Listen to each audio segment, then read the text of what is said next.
untuk semuanya.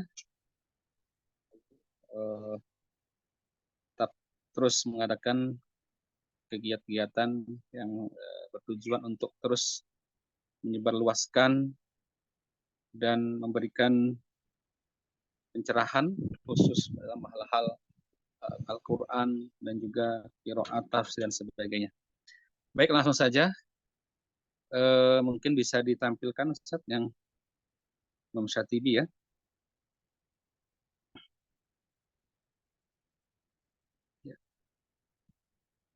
Jadi nama lengkap beliau adalah Al-Qasim, Al-Qasim bin Firuh bin Khalaf bin Ahmad Abdul Qasim atau Abu Muhammad. Ini Abu Muhammad adalah putra beliau, Ar-Ru'aini Ad-Dharir. Ya, jadi beliau memang pendapat yang kuat. Beliau terlahir dalam keadaan buta, lahir di kota Syatifa ya.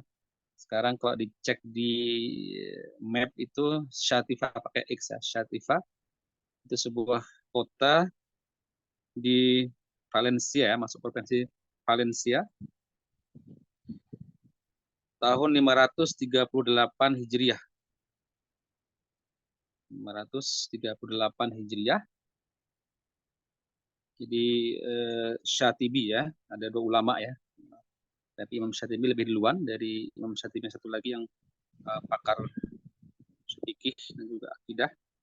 Imam Syatibi ini menariknya beliau ini nanti bisa dikatakan sezaman ya, dengan Muharrir atau Al-Fatih, Fatihul Aqsa ya, Fatihul Quds, itu Salahuddin Ayyubi yang selisih beberapa tahun ya, kalau tidak salah selisih 7 tahun ya, 532 Hijriah, dan juga wafatnya pun selisih setahun ya. Nanti Imam Syatibi wafat 28 Jumadil Akhir 590. Salahuddin Al-Ayyubi meninggal setahun sebelumnya 589 Hijriah. Ya, dan menariknya nanti Imam Syatibi ini beliau diundang khusus ya oleh Salahuddin Al-Ayyubi untuk datang ke Al-Quds ya, dan beliau laksanakan di Ramadan 589 ya, beliau berpuasa, beliau sholat ya, beribadah di Masjid Aqsa ya. Semoga Allah Ta'ala senantiasa ya, semoga memberikan kepada kita kesempatan untuk bisa melaksanakan ibadah di Masjidil Aqsa. Amin amin ya rabbal alamin. Kalau kita tengok ya, nanti guru-guru beliau ya ketika masih di Andalusia tentunya ya. Ini bisa dilihat ini ada setidaknya 108 guru beliau ya, Abu Abdullah Muhammad bin Ali bin Abdul Abil As ya, An-Nafzi. Kemudian guru juga yang bersambung ini sanatnya bacaan Hafaz dan juga qiraat sabahnya itu Abdul Hasan Ali bin Muhammad bin Ali ibnu Hudail ya, Al-Balansi sekarang Valencia ya. Ini di antara guru-guru beliau. Kemudian Abu Abdullah Muhammad bin Abdurrahim Al-Khadruji ya. Nanti bisa dari situ. Jadi beliau mempelajari ilmu-ilmu dasar dan ilmu lainnya di negerinya sendiri ya. Ini yang perlu kita tiru sebenarnya, bagaimana menghidupkan setiap kampung, ya, setiap desa ini ulamanya lengkap gitu. Jadi ada ulama lugha, ada ulama fikih, tafsir, ilmu alat, ya, bahasa, dan tentunya bahkan sampai ada ilmu qiraat.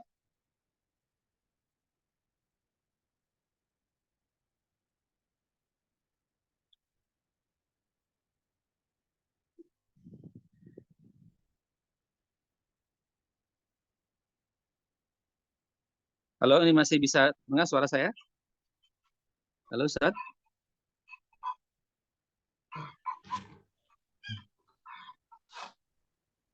Masih bisa ya. Ya, masih jelas suaranya ya? Masih. Baik, baik, teruskan ya.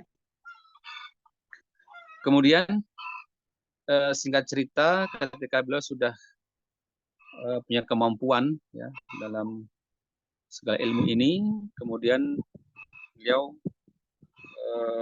termasuk yang dipilih untuk menjadi khotib ya, atau khutobah pada zaman itu, tapi beliau menolak secara halus. Ya.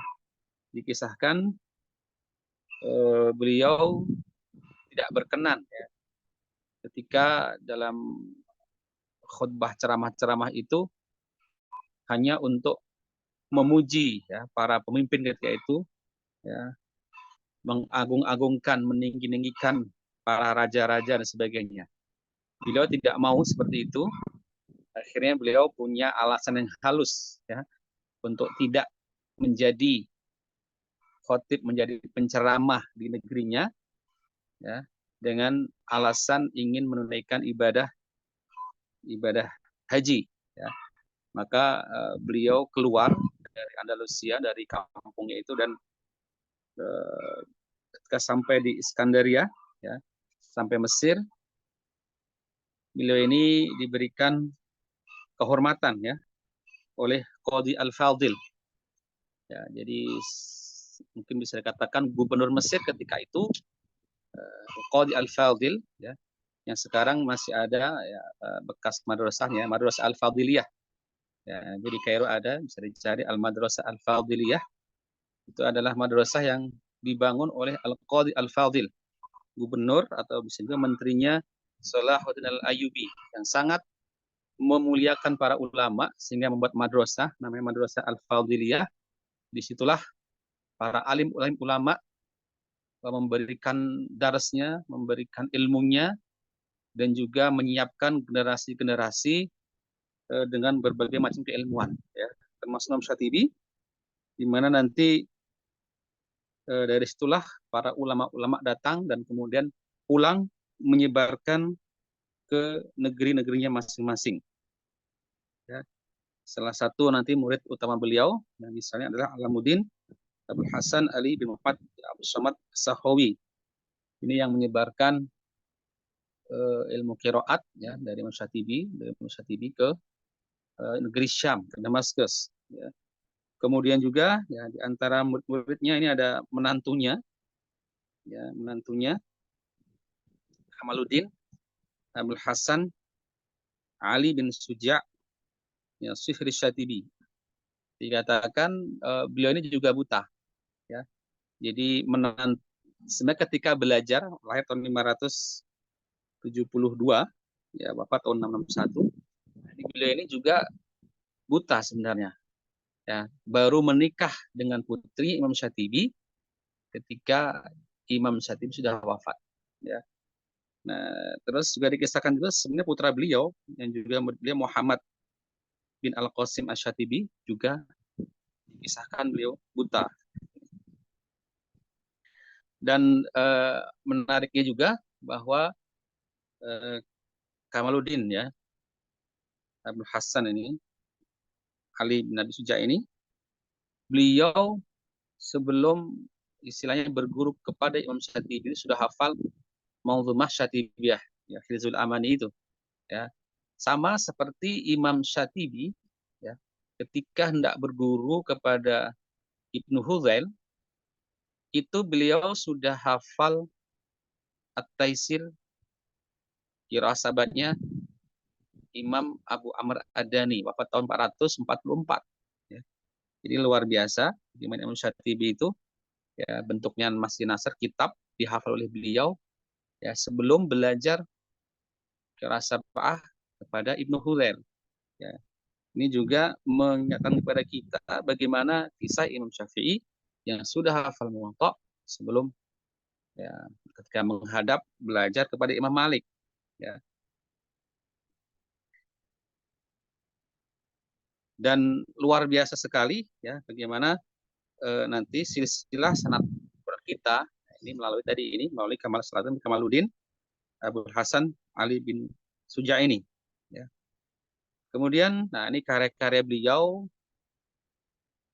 yang tentu fenomenal ya, Manzumah Hizbul Amani, Wahbitahani ini 1173 bait ya.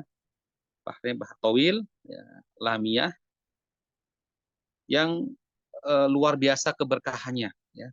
Luar biasa keberkahannya, bahkan Ibnu Jazari mengatakan bahwa tidak ada ilmu ya, cabang ilmu yang seberkah Syatibiyah ya. Jadi setiap thalibul ilm ketika itu pasti punya naskah Syatibiyah.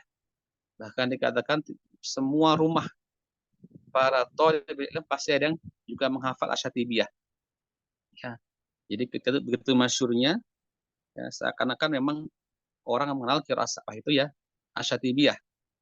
Dan begitu masyhurnya nanti Imam Al-Jazari memasukkan semua jalur ya torik dari Asyatibiyah ini semua masuk ya. Jadi ketika Imam Jazari ini mentahqiq semua qiraat nanti dihimpun dalam nasyrnya, kemudian dibuatkan Manzumah Ihtibatun Nashr, itu tidak semua ya, tidak semua kitab itu diambil silsilahnya, tidak diambil silsilah sanadnya, tetapi Syatibiyah semuanya, semua riwayatnya, semua jalur itu dimasukkan semua. Artinya dengan syarat Imam Jazari yang belum mensyaratkan bahwasanya seperti syaratnya Imam Bukhari bahwa seorang murid dan guru betul-betul harus bertemu dan juga betul-betul ittisalu tilawah. Maknanya betul-betul murid ini ngaji dari awal sampai akhir ya, bersambung bacaannya pada gurunya ya. Dan nanti kalau kita tengok bagaimana ya mujadah beliau ya, beliau seorang imam yang wara, waliullah ya, ini seorang yang zuhud ya. Ketika beliau ya selesai ya, menyusun ini, kemudian beliau tawaf ya. Katakan dalam hadis itu tawaf sebanyak 12.000 kali usbu ya, 12.000 kali usbu. Satu usbu itu ya 7 putaran itu, satu tawaf itu ya, kurang lebih 12.000 ya. Dan setiap selesai pada setiap putaran itu dia berdoa, Allahumma fatiras samawati wal ard alimul ghaibi wasyahadah rabb hadzal bait infa biha kullaman yaqra'uha. Jadi ini doa Imam Syatibi kepada kita semuanya ya. Masya Allah, ini bagian dari mujahadah ya, bagaimana beliau agar karya ini betul-betul Allah terima dan Allah ridho sehingga tetap berada di hati umat ya, diterima oleh umat ya. Dan buktinya sampai hari ini semua orang masih banyak dan terus mempelajari ilmu qiraat ya. Tentu setiap ulama menulis buku, menulis kitab, menulis manzumah, tetapi Allah pilihkan manzumah Syatibiyah terus hingga hari ini seakan-akan orang ya ketika belajar qiraat sab'ah dan qiraat ya, pasti akan belajar Syatibiyah. Dan bahkan sudah di Mesir kami dulu ya menghafal ya, harus menghafal Syatibiyah ya, baru boleh talaki, boleh ngaji kepada guru ya. Nah, ini di antara akhlak beliau ya. Ya, tadi beliau seorang yang wara, waliullah ya. Kemudian beliau selalu dalam keadaan bersuci ya, dalam ketika mengajar ya. Itu mengisahkan ya salat subuh beliau itu ya, wudu subuh beliau ya, masih sepat dengan wudu itu untuk sholat zuhur ya, artinya sholat zuhur beliau itu dengan sholat wudu sholat subuh beliau ya. Kemudian juga melarang buat muridnya ketika dalam majlis ilmu beliau berbicara ya, selain daripada Al-Quran dan ilmu. Kemudian seperti juga adab umumnya para ulama ya, beliau mempersilahkan muridnya untuk membaca duluan yang hadir duluan ya. Maka juga ini kisah menarik dan bahkan juga ditempel di masjid di makbarah beliau, ya, di daerah Kotomia sana, ya, bahwasanya dikisahkan ya kurang lebih karena saking banyaknya para ya santrinya ya yang ingin belajar ke beliau itu berlomba-lomba untuk datang duluan agar bisa membaca duluan kepada beliau. Maka salah satu santri beliau yang biasa datang duluan, ya, karena kesemangatannya, ya, tetap di posisi awal, tetapi tidak menyadari bahwasanya santri ini sedang berhadas besar. Ya, maka ketika itu Imam Syatibi mengatakan, yang kedua silahkan membaca duluan. Ya, silahkan yang datang kedua untuk membaca duluan. Gitu. Nah, ini santri yang datang duluan ini berpikir, kok kenapa yang disuruh yang kedua gitu kan? Dan akhirnya menyadari bahwasanya si fulan yang biasa pertama datang ini ternyata berhadas besar, kemudian izin ya mandi, sholat, dan akhirnya ya sebelum yang kedua selesai akhirnya membaca. Nah, ini termasuk kasafnya beliau Imam Syatibi, dan ini ada di Bayatun Nihayah Imam Jazari dan juga ditempel di masjid beliau itu di makbarah beliau. Ya. Kemudian juga beliau berbicara seperlunya ya. Jika ditanya apapun beliau tidak pernah berkeluh kesah. Ya, alhamdulillah ya, tidak berkeluh kesah, tidak baperan lah sekarang ya. Ya, dan beliau juga sangat menjauhi sum'ah dan riya ya, sebagaimana juga disebutkan dalam Syatibiyah ini. Wa nadaitu Allahumma ya khairas sami'in a'idzni minat tasmi'i qawlan wa maf'ala. Ya. Kemudian juga dikisahkan ya, beliau pun juga mentashih ya, ada orang yang baca kepada beliau Sahih Bukhari, Sahih Muslim, Muwatta'nya Imam Malik dan sebagainya dengan hafalan beliau. Ya, dan ini juga saya teringat dengan salah satu guru kami ya, Syekh Ahmad Abdurrahman ya, salah satu guru kami dari Mahat Qiraat dulu ya, beliau juga dalam keadaan tunanetra ya.